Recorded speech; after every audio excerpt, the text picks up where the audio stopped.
Yeah. Just looking at in Scouting magazine. Yes.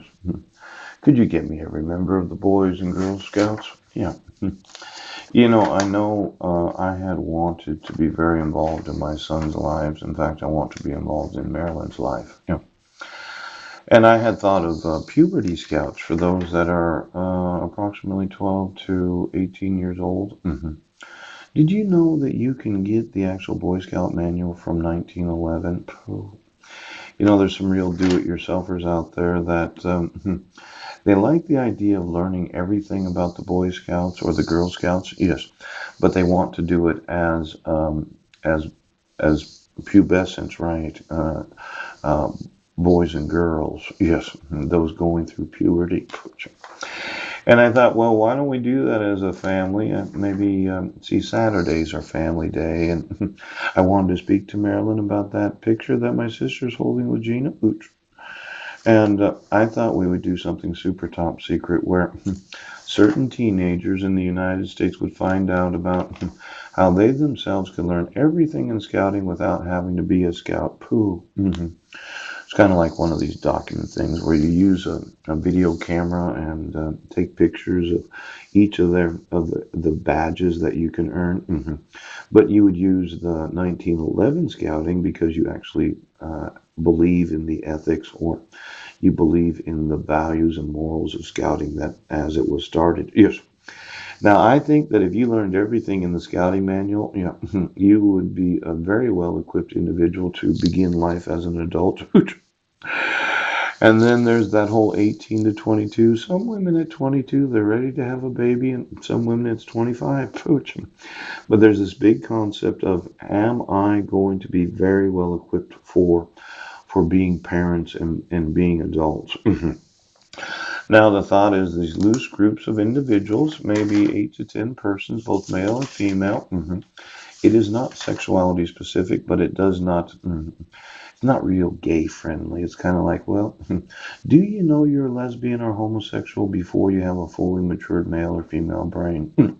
I've asked myself this question because, as au pairs, you would probably get to see maybe 10 minutes of actual genitals of those that you live with, very special individuals, and you might even see my genitals. But the truth of the matter is, when do you know your sexual orientation? Something that, well, let's say that you're very effeminate as a male person in puberty, and you decide to go through puberty scouts without identifying your actual sexuality until you're absolutely sure as an adult and having a mature mind that that is your actual sexual orientation. Now, I've kind of thought that there's some pressure in schools for teenagers to have to identify their sexual orientation before their actual brains are able to really digest exactly what their sexual orientation is. Now, let's say you decided to wait as a woman that thinks she's a lesbian, but you broke your hymen and you decided that you were not going to have sex with anybody, male or female. But you did want to find your. It might be important to allow your brain to decide when.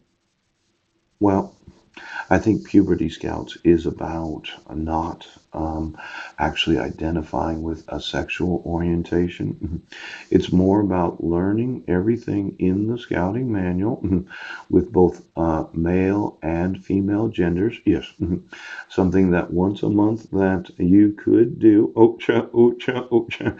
And then you give yourself the time to really think about. When should I decide my sexual orientation? Should it be at 14 years old? Should it be at 18 years old? Should it be at 22 or should it be at 25?